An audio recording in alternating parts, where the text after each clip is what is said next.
ہو گیا جو لوگ ادھر ادھر گھوم رہے ہیں تھوڑی دیر کے لیے شانتی کے ساتھ بیٹھیں انشاءاللہ، کہ ہم اور آپ جمع ہوئے ہیں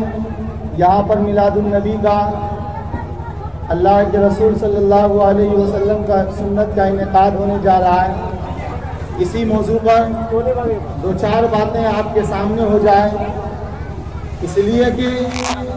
جہاں پر دو چار لوگ جمع ہو جاتے، اللہ کے رسول صلی اللہ علیہ وسلم کا یہ طریقہ تھا کہ وہاں پر آپ صلی اللہ علیہ وسلم کچھ نصیحت کی باتیں فرمایا کرتے تھے، اور ہم اور آپ جانتے ہیں کہ آدمی دو ہی موقع پر جمع ہوتا ہے، ایک تو یا تو خوشی یا کوئی تقریبات ہوتا ہے، یا کوئی غم پہنچتا ہے، کوئی مصیبت پہنچتا ہے جس میں سارے لوگ اکٹھا ہوتے ہیں۔ تو الحمدللہ ہمارے لیے یہ خوشی اور شادی کی تقریبات ہیں، یہ اللہ کا فضل و کرم ہے کہ ہم اور آپ ایک متبرک اللہ کے رسول صلی اللہ علیہ وسلم کی سنت کو زندہ کرنے والی مجلس میں آئے ہیں۔ الحمدللہ والصلاة والسلام علی من لا نبی بعدہ اما بعد، فاعوذ باللہ من الشیطان الرجیم، بسم اللہ الرحمن الرحیم۔ یا ایھا الناس اتقوا ربکم الذی خلقکم من نفس واحدہ وخلق منها زوجها وبث منهما رجالا كثيرا ونساء واتقوا الله الذي تساءلون به والأرحام إن الله كان عليكم رقيبا، وقال الله تبارك وتعالى يا أيها الذين آمنوا اتقوا الله حق تقاته ولا تموتن إلا وأنتم مسلمون، وقال يا أيها الذين آمنوا اتقوا الله وقولوا قولا سديدا يصلح لكم أعمالكم ويغفر لكم ذنوبكم ومن يطع الله ورسوله فقد فاز فوزا عظيما، وقال النبي صلى الله عليه وسلم أعلنوا هذا النكاح واجعلوه في المساجد، أو كما قال النبي صلى الله عليه وسلم۔ معزز سامعین کرام اور میرے نوجوان دینی بھائیوں، بزرگوں اور دوستوں، اور میری ماں اور بہنوں،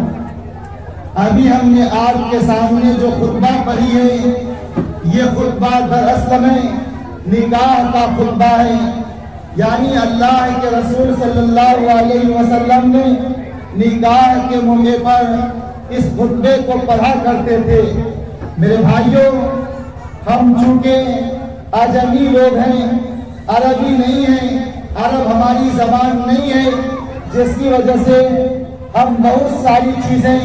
جو عربی میں قرآن کی آیت تلاوت کی جاتی ہے یا حدیث پڑھی جاتی ہے ہم نہیں سمجھ پاتے ہیں جب تک کہ ہم اس کے معنی مفاہیم کو نہ سمجھیں۔ تو میرے بھائیوں، چونکہ یہ شادی میلاد النبی کے موقع پر ہم اور آپ جمع ہوئے ہیں، اس لیے میں نے مناسب سمجھا کہ خطبہ نکاحی کو موضوع سخن بنایا جائے، اور اتنے دنوں سے جو ہم خطبے کی نکاح کے موقع پر آیتیں اور احادیث سنتے چلے آ رہے ہیں، ان کے بارے میں ذرا دیکھیں کہ آخر اللہ کے رسول صلی اللہ علیہ وسلم آخر انہی آیتوں کا انتخاب کیوں کیا، آخر اس آیت کے اندر کیا خاص ہے۔ میرے بھائیوں، آپ جب دیکھیں گے تو ان چاروں آیتوں میں جو قرآن کریم کی آیت ہیں کہیں پر بھی نکاح کا تذکرہ نہیں ملتا ہے، لیکن پھر بھی میرے بھائیوں، جب نکاح کا تذکرہ نہیں ہے تو آخر کیوں ان آیتوں کو نکاح کے وقت پر آ جاتا ہے؟ تو آئیے سب سے پہلے ہم ان آیتوں کا ترجمہ دیکھتے ہیں۔ سب سے پہلی آیت سورہ آل عمران کی پڑھی جاتی ہے، یا ایھا الذین آمنوا اتقوا اللہ حق تقاتہ ولا تموتن الا وانتم مسلمون، کہ اے ایمان والو تم اللہ سے ڈرو ویسا ہی جیسا کہ ڈرنے کا حق ہے۔ میرے بھائیوں، آگے اللہ فرماتے ہیں اور تم کو موت نہ آئے مگر تمہاری کیفیت یہ ہو، تمہاری حالت یہ ہو کہ تم مسلمان ہو، تم مطیع و فرما بردار ہو، میرے بھائیوں، اللہ تبارک و تعالی ہمیں اور آپ کو بتا رہے ہیں کہ تمہاری موت جب بھی آئے، تمہاری موت ایمان کی حالت میں آئے، مطیع و فرما برداری کی حالت میں آئے۔ دوسری آیت جو سورہ نساء کی آیت ہے، اللہ تبارک و تعالی فرماتے ہیں یا ایھا الناس اتقوا، اے لوگو اس پاک پروردگار سے ڈرو، ربکم الذی خلقکم من نفس واحدہ، کہ جس نے تم سب کو ایک جان سے، ایک نفس سے، یعنی حضرت آدم علیہ السلام سے پیدا کیا۔ آگے اللہ فرماتے ہیں وَخَلَقَ مِنْهَا زَوْجَهَا، اور اسی آدم کی پسلی سے حضرت حوا علیہ السلام کو پیدا کیا۔ آگے فرماتے ہیں وَبَثَّ مِنْهُمَا رِجَالًا كَثِيرًا وَنِسَاءً، اور پھر ان دونوں کے باہمی تعلقات، یعنی حضرت آدم اور حضرت حوا علیہ السلام کی باہمی تعلقات سے بہت ساری مردوں کو پیدا کیا، بہت ساری عورتوں کو پیدا کیا۔ اور آگے اللہ فرماتے ہیں وَاتَّقُوا اللَّهَ الَّذِي تَسَاءَلُونَ بِهِ وَالْأَرْحَامَ، اے لوگو اس پاک پروردگار سے ڈرو جس کا نام لے کر تم واسطہ دیتے ہو، جس کا نام لے کر تم رشتہ داری کو بچاتے ہو۔ میرے بھائیوں، جب انسان تھک جاتا ہے لڑتے لڑتے، ثبوت پیش کرتے کرتے عدالتوں میں 10 لوگوں کے سامنے، تو سامنے والے کو مخاطب ہو کر کہتا ہے اللہ کے واسطے یہ کام کر دو، اللہ کے واسطے یہ جھگڑا چھوڑ دو، اللہ کے واسطے ساری چیزیں بھول جاؤ۔ میرے بھائیوں، اللہ کہہ رہے ہیں کہ وہی اللہ میں ہوں، اس کا جس کا تم واسطہ دیتے ہو، اس اللہ سے ڈرو، ان اللہ کان علیکم رقیبا۔ اور آگے اللہ فرماتے ہیں یاد رکھو تمہاری جو حرکتیں ہیں اللہ ہر چیز سے باخبر ہے، اللہ ہر چیز پر نگہبان ہے۔ میرے بھائیوں، تیسری اور چوتھی آیت سورہ احزاب کی آخری سورت کی آیتیں ہیں، اس میں اللہ تبارک و تعالیٰ فرماتے ہیں یا ایھا الذین آمنوا اتقوا اللہ، اے ایمان والو اس اللہ سے ڈرو، وقولوا قولا سدیدا، اور تم سچی سیدھی صحیح بات کہا کرو، خواہ وہ تمہارے خلاف ہی کیوں نہ ہو، تمہاری زبان نرم ہو، تمہاری زبان میں قساوت قلب نہ ہو، تمہاری زبان میں سختی نہ ہو، تلخی نہ ہو، کڑواہٹ نہ ہو۔ اور آگے اللہ فرماتے ہیں یصلح لکم اعمالکم، کہ اگر تم یہ کرو گے، یعنی اللہ کا تقوی اختیار کر لو گے، اللہ کا خوف اپنے اندر پیدا کر لو گے، اللہ سے ڈرو گے، تو یاد رکھو اور سیدھی سچی بات جو حق بات ہے وہ کہو گے، تو اللہ تبارک و تعالیٰ تمہارے اعمال کو درست کر دے گا۔ وَيَغْفِرْ لَكُمْ ذُنُوبَكُمْ، اور یہ کرنے کے عوض، یہ کرنے کے بدلے میں اللہ تمہارے گناہوں کو معاف فرمائے گا۔ وَمَن يُطِعِ اللَّهَ وَرَسُولَهُ، اور آگے اللہ فرماتے ہیں یاد رکھو اے ایمان والو، اے انسانوں، اللہ اور اس کے رسول کی جس نے اطاعت کیا، جس نے ان کی بات مان لی، جس نے ان کو عرض جاں سے لگا لیا، فقد فاز فوزا عظیما،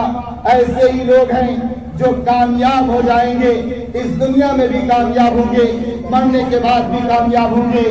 آگے جو میں نے حدیث پڑھی اس حدیث کا ترجمہ یہ ہے کہ اللہ کے رسول صلی اللہ علیہ وسلم نے فرمایا اعلنوا ھذا النکاح، کہ نکاح میں اعلان عام کرو، بہت سارے لوگوں میں چرچا کرو کہ نکاح کر رہے ہیں، اس لیے کہ آدمی زنا چوری سے کرتا ہے، لیکن جب نکاح کی باری آتی ہے تو اللہ کہتے ہیں کہ اعلان کرو، پورے گاؤں محلے میں چرچا کر دو، لوگوں کو معلوم ہو جائے کہ فلاں کا فلاں سے نکاح ہو رہا ہے۔ اور آگے اللہ کے رسول صلی اللہ علیہ وسلم فرما رہے ہیں وَجَعَلُوهُ فِي الْمَسَاجِدِ، اور نکاح کو اپنی مساجدوں میں، اپنی مسجدوں میں منعقد کرو۔ میرے بھائیوں، اب دیکھیے کہ بظاہر ان تینوں آیتوں میں کہیں پر لفظ نکاح نہیں ملا، لیکن میرے بھائیوں آخر کچھ تو ہے جس کی وجہ سے اللہ کے رسول نے پوری قرآن کو چھوڑ کر انہی 4 آیتوں کا انتخاب کیا، انہی 4 آیتوں کو مخصوص کیا۔ میرے بھائیوں، آپ ترجمہ میں اگر دھیان دیے ہوں گے تو یہ بات بار بار آپ کے کانوں سے ٹکرا رہی ہوگی کہ ترجمہ کرتے کر وقت یہ بات آ رہی تھی، اے لوگوں، اے ایمان والو، اللہ سے ڈرو، اس رب سے ڈرو جس نے تمہیں پیدا کیا،